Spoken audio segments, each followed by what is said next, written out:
You want to feel at peace in your body.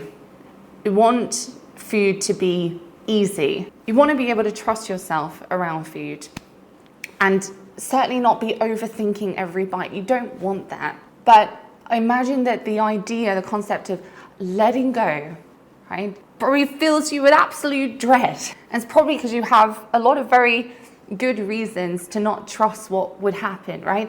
If I let go, then I'll spiral. If I give up control, then I'll just gain weight. Or if I relax, I'll just completely lose myself. But the thing is, you likely don't trust freedom because all you've probably known for a long time is the extremes, you know, the all or nothing, the pendulum swing, restrict or rebellion, control or chaos.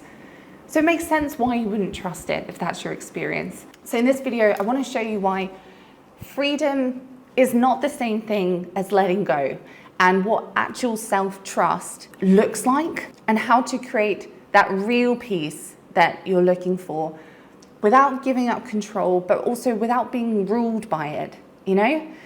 I've worked with so many women who are intelligent and driven and proactive, and they've built careers and businesses and families, and they know how to get things done, right? But here are some of the things that I've heard when it comes to their food and body. If I'm not being strict, I feel like I'm failing. When I try to be more relaxed, I swing the other way and eat everything. It's either discipline or disaster. I don't know how to be in the in-between. And if that sounds like you, then you're not broken. It's just that you may not have been properly shown the third option. And no, I'm absolutely not talking about eat everything in moderation or balanced eating. Right? These things are just more diets to someone who's struggling in their relationship with food. And you can hear all about why this very well-meaning advice fails you in this video. I'll leave it linked up here. I'll also put it down below. Why eat in moderation is terrible advice. You may have learned that control equals success, and permission equals indulgence, and relaxation equals laziness, and freedom equals chaos. But what if freedom is not the enemy which you have grown to believe that it is? What if is exactly what needs to occur in order to step into that stronger version of you, one that is led through self-trust, not fear?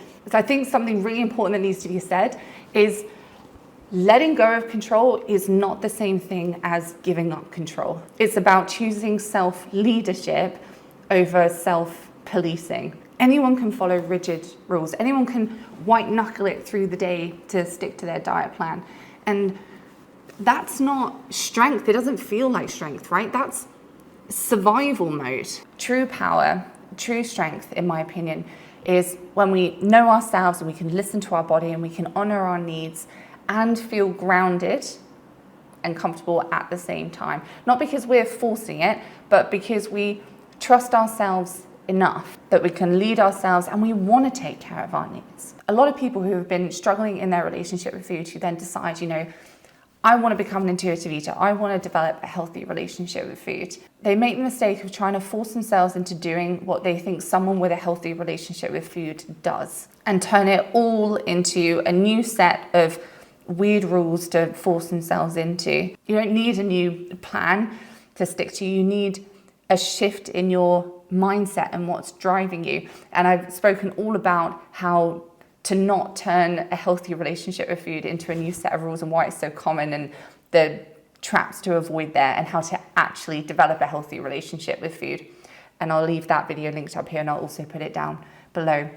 If this is something that you want or that you've been working on and you feel like you keep getting stuck and it's not working for you, still analyzing, you're still anxious around food, still feel out of control with food, highly recommend watching that video after this one. Freedom doesn't mean eating whatever you want, when you want, no thought. Freedom is you feeling like you have the ability to choose intentionally. It's about learning how to have complete permission around food, yes, because that's important, you know, to have a healthy relationship with food. We really need to feel that permission, absolutely. And combining that with self-care. So for example, what I mean there, we work with a client, we'll call her Marie, who Very typically, when she reached out, she's like, I just like food too much. I feel very out of control with food. I think she even described herself as a food addict. And when she was about halfway through our process of developing a healthy relationship with food, this is, and I'll quote, this is what one of the things that she wrote, one of her reflections. I was at a wedding yesterday and the desserts looked incredible. I had some of the cake and then I felt an urge to go back for more. I know I can have it, but I checked in first because I was already quite full. What's going on with me right now? I realized that I was burnt out from all of the socializing and felt like I couldn't leave. And so I wanted to eat to stay entertained and interested in all of the conversation. I used this as an opportunity to practice assertiveness and honor my need for some recouping. It's okay if I'm an introvert and I need some alone time to recharge. So I did that. I didn't actually want the cake. This is the first time I think I've ever been able to intentionally choose like this. So there you can see the permission, and that combined with the ability to choose what would be self-caring for her in that moment. That's healthy control. It's what we call healthy control. Not in control like this, white knuckle, willpower, just got to force myself through the day type control. We're not feeling out of control. Healthy control, the ability to make peaceful decisions around food from a place of self-care. And no, I should be very clear about this.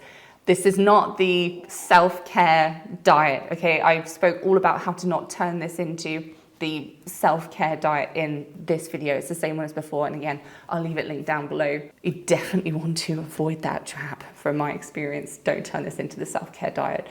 It won't work. But when your nervous system, as it were, is so used to the extremes, even the concept of balance can feel disorientating and scary. And I'd like you to consider that maybe what you need right now is not more control and more control tactics, but you may need to develop the emotional safety that allows you to relax without unraveling. So I have a tool for you on this topic, which you can use if you think it would be helpful for you. It's a really simple tool, and you can use it when you feel like letting go equals spiraling. You can pause and ask yourself, what would I choose to do right now if I fully trusted myself? And this very small question can support you in starting to embody what that self-trust would feel like. And it can remind your body and your brain when it's all kicking off that you're not out of control, you're in choice. Freedom is not the absence of structure.